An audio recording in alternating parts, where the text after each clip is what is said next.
Hi, welcome to Introspection with Jeff. Please forgive my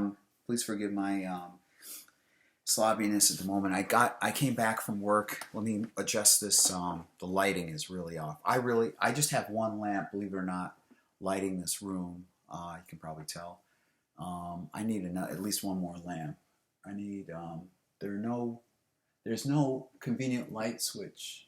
There's no convenient light on the ceiling because it's an apartment, I guess. But today I really want to just spit out thoughts on my mind that I had today. I almost felt like going home early. I well, Thanksgiving is coming up. That's part of it. And last night, I was invited by somebody. He's a friend from years ago, and he I guess I won't mention his there. Hope it doesn't. It shouldn't interfere. It's really slow. Maybe I can decide there. Okay. Always made me feel uncomfortable. Despite in besides that, I enjoyed enlightening him on things, and I was happy to see him be enlightened and become happier and have a more optimistic view. Primarily, have a more optimistic view of the world. And then maybe I mentioned this before, but I probably have. He didn't pick me up to drive me to synagogue one time. So, and then he, sometime later he mentioned he gave vague reasons. He, I think he saw my mom as somehow being a hindrance between him and myself. And that bothers me too, because I respect her. And she was a dear friend. She was my mom, and I wish the two of them would have gotten along. He didn't have a good relationship with his mother.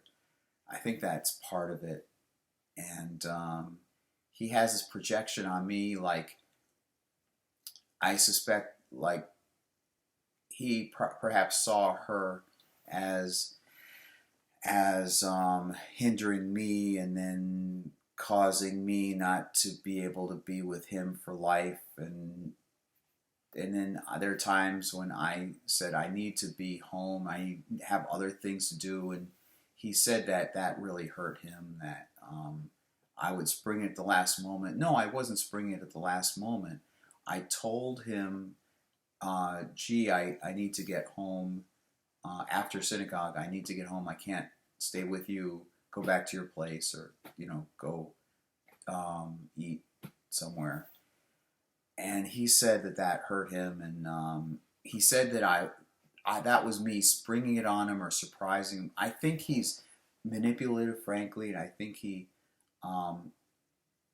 just comes up with some excuse to hide the real reason why he was that I hurt him. I think I hurt him because I'm not gay the way he's gay.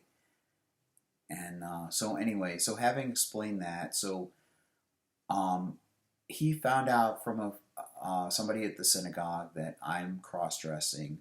So of course, immediately he's thinking that I'm gay, and that just works right into bi or sexual, trans, whatever it is, and I'm trans and so forth. I'm not. It's a hobby, but of course, what frustrates me is that I don't think I'll be able to get it through his head that my cross-dressing is motivated by the challenge of it. It's an art form. There's a majority. Well, I don't know. I would hazard a guess to say majority of people, from what I've heard, it's a huge segment that are heterosexual. They're married. A number of them are on YouTube, and they have their own channels. They're fine. It's like it's cosplay. It's costume play. But I don't think I'm going to be able to get that through his head, though. Anyway, Okay, now that I've burned that bridge, if he's watching, now that I've burned that bridge. Um, um, so so we were taught. So he invited me to a video Zoom session um, yesterday with some people who are, let's say, on the rainbow spectrum. And I was fine with that. I was happy, and it gave me a chance to practice cross-dressing and improve because I had gotten a brown wig, and I was excited, and I wanted to get the look. And I have this program in addition to the practice I'm doing on my voice, developing my voice. I've begun to use this other software program. I've been using one, but it doesn't have that graphic, that nice graphic goes up. So it's called Eva, and this new one.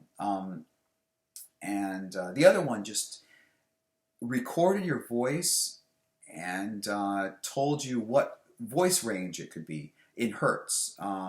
Like it would, like you'd record like a minute of talking. I for 250, quite a few times I've gotten like 250 in the high female range. But what I don't like is that it just gives you one range. And I know that my voice goes up and down. So I want to consistently hit that. Well, Eva plots the graph as you're speaking. So it's already set for the female voice. It's green, and then if you go too high, it's red. If you go too low, it's red.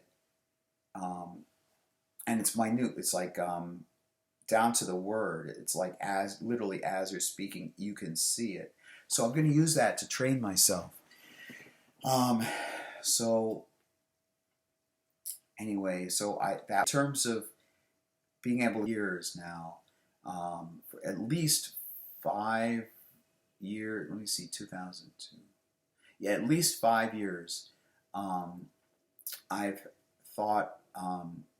I've had this fantasy of me sitting with all my cousins. Well, I mean, me sitting with my cousins around a dinner table, Thanksgiving. I'd even sell for a birthday or what, but so a few times I've sent them messages. It's not like we've never talked. As I'm pretty sure I've mentioned before. I've my direct, like my first cousin, it's really hard to get a hold of him or get him to respond. I guess it's easy to email him, but I don't hold my breath and wait for him to reply back. And his son had in the recent past, replied back, or at least seen my message in Facebook Messenger. That's good. And his daughter, she said that she's busy with her child usually, and she said the best way is on Instagram. So sometime back, like maybe a couple months, something like that, back, I had to go to the hospital from work, and so that was the last time I sent a message to her on Instagram, and it just said sent. It doesn't even say seen or anything. Thankfully, they had these programs like Facebook and so forth say whether the person actually saw it or not. It's kind of like receipts confirmation. Because I'm on the other end. It's not like I'm stalking. It feels sometimes, I don't want it to feel like I'm stalking. I want confirmation. Did the person get it and read it and just not reply back yet, or what? I don't know. But I want to feel, well, because my mom, I suspect, had schizophrenia, and I know that I grew up poor. She sacrificed quite a bit, and I didn't have the resources. I had the emotional resources. I feel unique. I know I'm pretty unique, or pretty rare. My upbringing with my mom was pretty rare, I guess, because she was very much a close friend, and I could talk to her about anything. and she was happy, and she smiled, and she wasn't just a doting mother. I mean, she wasn't a doting mother. She she was a friend that would help, and she was a guardian, and she looked out for me and so forth. And she actually knew my interests and kept up with my interests, and she shared insights with me and thoughts that she had of her own, insights, speculation she had, and so about life and the world and science and genetics, and shared these fascinating stories, news stories, and so forth. Um, I'm crying, so you know I'm sincere. Um, um, but I didn't have like financial. I didn't have the level of financial security or resources that it seems the people at Temple, the kids at Temple growing up did. Like Manly, if you know Syracuse area, I'm talking about Fayetteville, or I'm sorry, East Fayette, or Fayetteville and Manlius, and it's the sort of upper wealthy areas, at least for Syracuse, and and just in general, other families seem to have more than I did. Um, so if I were to sit down with these cousins, these relatives, I'd feel like not only were they stable, financially stable, and they were cohesive as a strong family unit. I'm guessing, I'm hoping, but they would be, they wouldn't just be strangers. They would be my family that's strong and cohesive, and they like each other and they respect each other. I want to think that they like each other, and they look out for each other and so forth, because as I said before, I'm alone up here. So Thanksgiving is coming up. Not that I wouldn't, not that I guess, well, let me explain. Thanksgiving, if I were let alone, I could watch TV or I could relax. I feel like a robot. Like today, this is Sunday. I had to work 1 to 8, and I only have Saturday. I have Friday and Saturday. Friday after work and Saturday, and sometimes I just wish that I had more vacation time to myself. I haven't taken vacation days off. Um, I should. Um, I've taken some days. I work 2 jobs. I've taken a couple of days or so off one the morning job, but the supermarket job, I've heard that it's 2 weeks. You have to do it 2 weeks in advance, and there's scheduling and so forth. Unless I call in sick, but I haven't been sick, at least physically. I almost, I almost, I thought about going home. I was at the supermarket at work, and mentally I felt sick, periodically sick. I even felt, well, I felt, I had all these thoughts and so forth, and um, but I talked with somebody. They're very nice, and they care about their employees and so forth, and I like that. I respect that. I feel comfortable. Um, and a number of them, I don't know if they knew exactly what was troubling me, but they noticed, at the very least, they must have noticed something was off.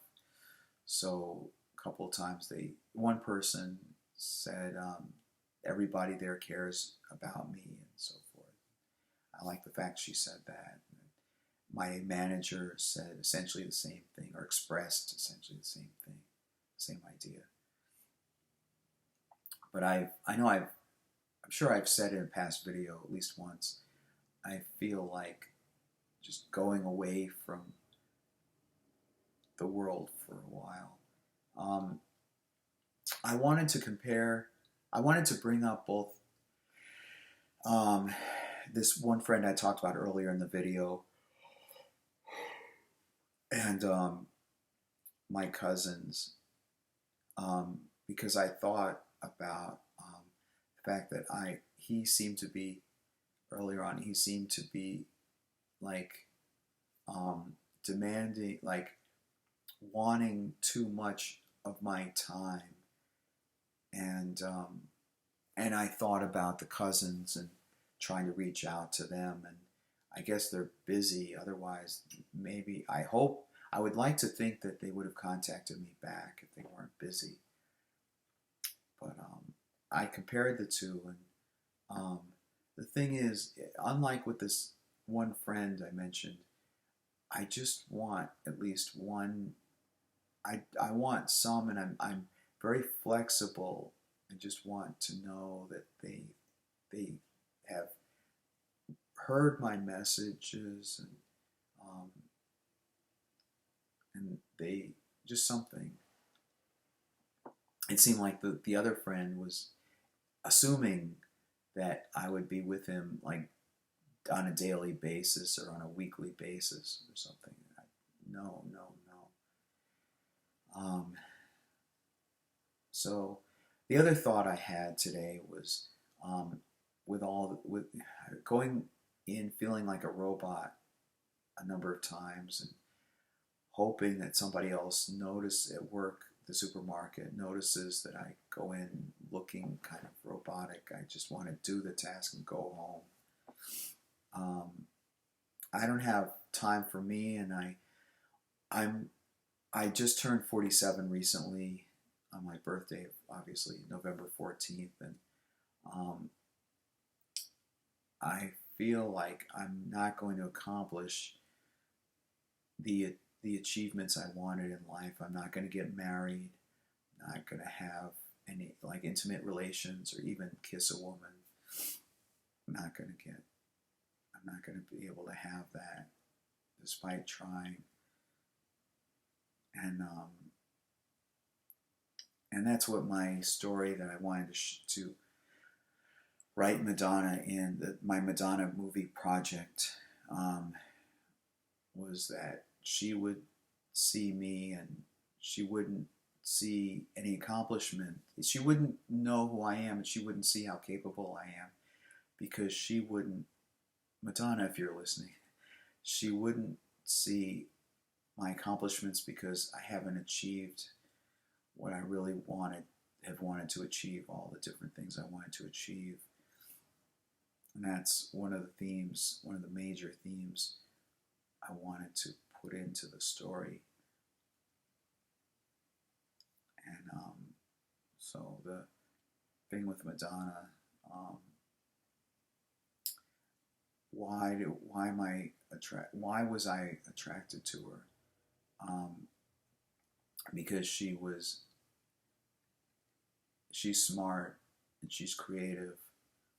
She looks gorgeous, and she's artistic, and also she would.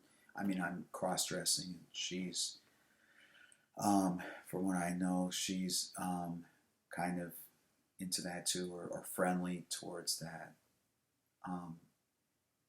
But she was even interested in Kabbalah for a while. I don't know if she's still interested or not. I would have loved to have shown her actual Kabbalah. I watched this documentary on Amazon Prime about a premise about what created Christianity. And sometime I'll explain to you all in a video this other person's conclusions, the website, and how the 5 books of Moses form a cross, and there's an intricate literal weaving of the bits of the text, but you don't notice it because you're reading it in a linear fashion. The cross is formed by Exodus, Leviticus, and Numbers, and that's a weave and a weave, a weft thread. It's a weft thread, and it's a story of now he goes on to further speculation in his conclusion. It's a 220 page book, free, that's published on his website. And he, in the conclusion, he mentions that he could go further, and he's speculating further that that this could represent the supernatural, the Yud He Vav He, or the Lord, performing miracles, and then this would be the natural world. This would be Genesis, Leviticus, and Deuteronomy, which is warping. This is the warp thread. It's warping this thread. And then I mentioned those books, and each book itself is a matrix. And Genesis is the three creation myths in one column. First chapter, the Garden of Eden story in the middle, and then the lowest one is the flood. Then there's an unattached unit, which is the Tower of Babel story, and then you have a grid of two columns. One column is family, one column is one column is the covenant, one column is the family, and then I think the family, and then or the covenant and the two inner ones match on the same topic, and the two outer ones are the same topic. And then here's the Joseph story at the end, and this one is related to kingship just as this one is related to kingship. And then there are three levels, and the top level is the one that only has Yud He Vav He, the Lord, act as an active participant. And the one down here, the lower level, only has Elohim in that capacity. And then the middle, they have a mixture of both of them. And that is an allusion to Yud He Vav He seeming to be in the heavens, and the burnt offerings, the smell of it, the odor goes up so that he can smell it. And he's the aspect of deity that's related to the commandments and the bad aspects of people. And then Elohim, and Elohim, the commandments. So Elohim down here is closer to the physical world, and is concerned with creation, so forth. So you have I guess the aim of the whole 5 books of Moses story is that these two become reconciled. Just like in the Garden of Eden story, that's the only part in the whole 5 books of Moses, or I think in the whole Bible, where you see both names as one entity. So there are several moments when things split off to create new entities. Israel splits off from Egypt. Eve is split off from Adam, and Yud He Vav He is split off from Yud He Vav He Elohim. So anyway, so there are things like this, and fascinating things, and I've fantasized about talking to Madonna, sharing these things with Madonna, and I don't know how she would react. She became kind of like an angel figure, in that she would, I mean, I know realistically this wouldn't happen, but for me personally, she took on she fulfilled like different desires I had. Somebody to step in and be a companion, first of all.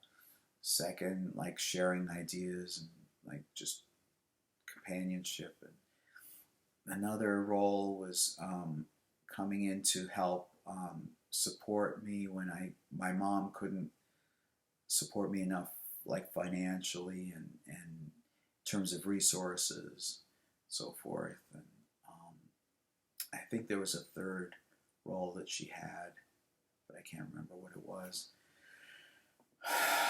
um, so it feels, I feel a lot of times, I feel, all right, let me rephrase that. Several times, not all every day, but several times, um, I feel stuck, and I feel like I'm not going to be able to accomplish what I wanted to accomplish. I'm going to die without having accomplished any of those things, and nobody would know, consequently, what I was capable of or what I was wanting to do or what my plans were. Just like the Madonna movie, somebody suggested, a professional suggested that I do a 10-minute movie, essentially a short film, first as like a pilot project, and that way I can be able to get it out and maybe do a longer version later on. I remember George Lucas did a short film of THX 1138, and then he did a longer feature film length version. So I guess that's it. I There are some YouTube videos I'm eager to see, reaction videos by I'll just say millennials. I'll take a guess it's millennials or Generation Z or whatever, reacting to Star Wars movies and Star Trek 4. One of them, Star Trek 4, and I want to see what their reactions are, and the Terminator, so forth. I enjoy seeing them notice how complex and how nuanced the movie is. I don't watch. I hate to say it, but I don't. There are some movies I do want to watch, but unfortunately they show up on Peacock or Hulu or whatever, and I don't subscribe to the. I don't want to pay like $100 to subscribe to 5 different streaming services. Um, so whatever happened to like movie theaters? I mean, I know there's at least one movie I want to see in a theater. I think there's another one. Name escapes me at the moment, but I do want to see the one that Steven Spielberg uh, co-wrote, I believe, and it's inspired by his life, but he changed the names and so forth. That'd be really interesting. He's my favorite director, along with George Lucas. Favorite creators, along with George Lucas and Jim Henson. When I was growing up, those were the movies. Those were the moguls that I paid attention to.